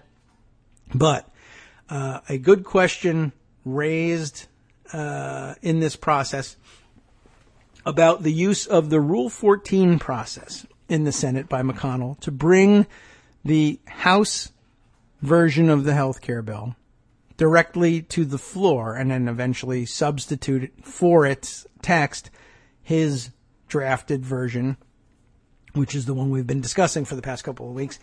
But in other words, to bypass the Senate committee process as a matter of saving time and preventing him from losing total, complete personal political and legislative control over the contents of the bill, he decided to move this thing directly to the floor, bypassing the Senate Help Committee and Senate Finance Committee, even though the plain language of the current budget resolution directs that those two committees shall report, quote, shall report, unquote, the legislation making up the reconciliation bill. It's going to be that act and the fact that those bills shall at least purport to save X amount of dollars over the budget window outlined in the Senate budget reconciliation instructions. Those two things are what entitles a reconciliation bill to the protections that they get from the filibuster. And moving a bill like this to the floor through Senate Rule 14 explicitly avoids committee consideration and reporting requirements. And so there's a very real sense in which the bill seeking reconciliation's protections violates facially the instructions, the very simple instructions, that are the only things required of the Senate in order to enjoy those protections. In order to get the protection from the filibuster that reconciliation offers, this much money has to be saved in bills reported by the Senate Help Committee and the Senate Finance Committee, and neither one of them have reported. So I have asked on the air, and I got a chance to ask Sarah Binder over the weekend. Greg, what do you think of that? I got a chance to ask her directly, what's the story on this? Why is it that a bill that has not been reported, as the instructions insisted, could get the protection of reconciliation? And her answer basically was, you know what? I'm not really sure I know why that is. Here's some, I think, helpful background on that question, but it's not entirely clear why they're agreeing to do this. There must be, she says, some precedent somewhere in the jurisprudence of Rule 14, but a precedent I'm just not personally familiar with that allows this to happen. That's all I can offer you, is that this probably exists somewhere. I just don't know what it is. That's troubling to someone like me. And as it turns out, there is prior precedent. It just doesn't make any particular sense. Here's the deal. The 2010 reconciliation bill, the sidecar reconciliation bill that ultimately made the passage of the Affordable Care Act possible, that reconciliation bill was likewise moved to the floor through Rule 14. And it makes sense that somebody would think to do that in that situation because time was of the essence. They really needed to move something fast, and it really needed to be tightly controlled and tightly scripted. You'll remember all of the craziness surrounding that fight, who had to vote first and which bill had to go first. They worked out a very carefully choreographed act. But it turns out, yes, that bill was moved to the floor by Rule 14, and it made it through all the way to floor consideration and enactment. But no one knows why.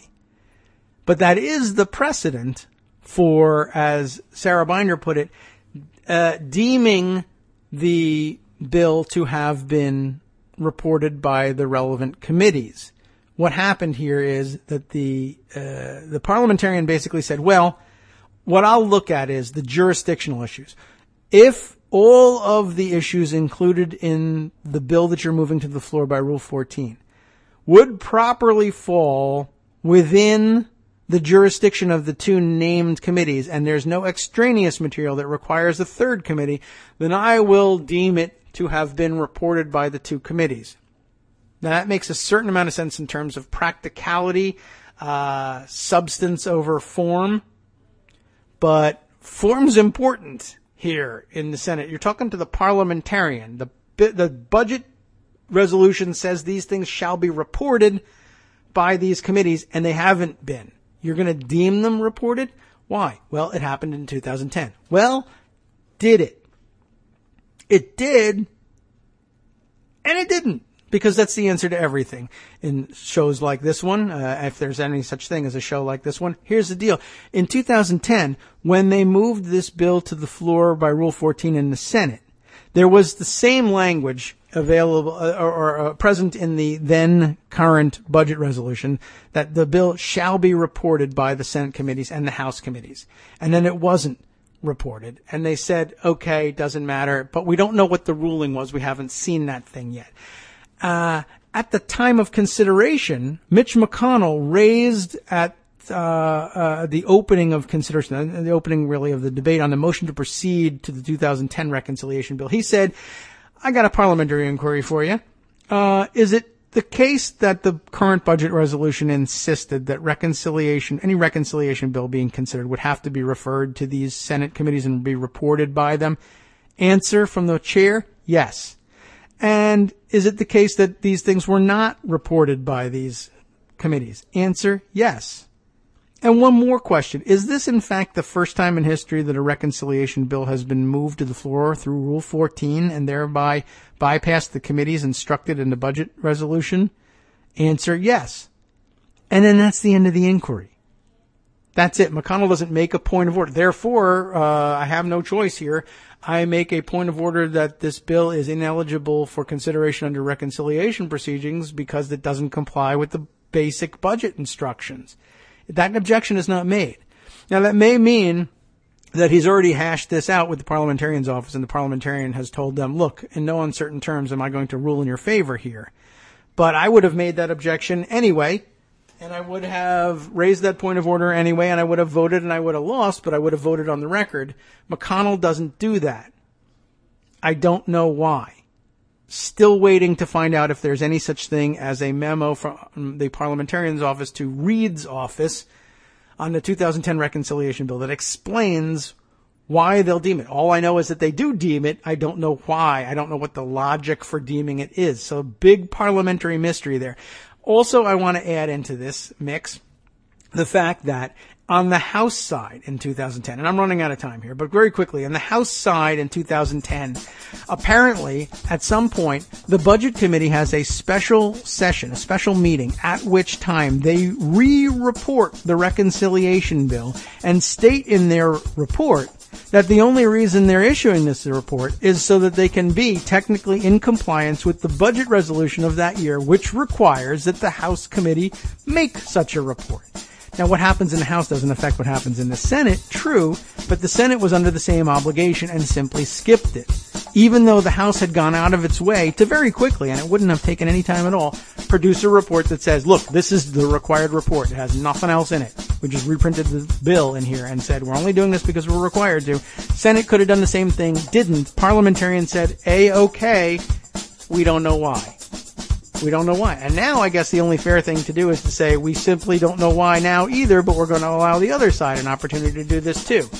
Unless someone were to say, hey, McConnell had the opportunity to ask for a point of order on this and didn't, so we will. We should. That's my advice to the Senate Democrats for the day. We'll get back to that and more, I'm sure, tomorrow and throughout the week, and maybe even on Wednesday when we talk to Joan McCarter. It's time now to hand things over to the guys at the After Show, who have, I'm sure, no end of amazing things to report to you, some of which I hope to be able to cram in after this. From Daily Kos Radio on netrootsradio.com. You have been listening to the Kagro in the Morning Show with David Waldman. Hey, and it's a miracle if you have been listening, and I know that some of you have, and I'll tell you why. It turns out that my Skype has never been open this entire time, and I don't even know whether Greg tried to call me or not. Apparently, I've been using an outdated version, and Skype decided to log me out. So I'm sorry. Hope to be able to bring you up to date tomorrow, but do stay tuned for more after this.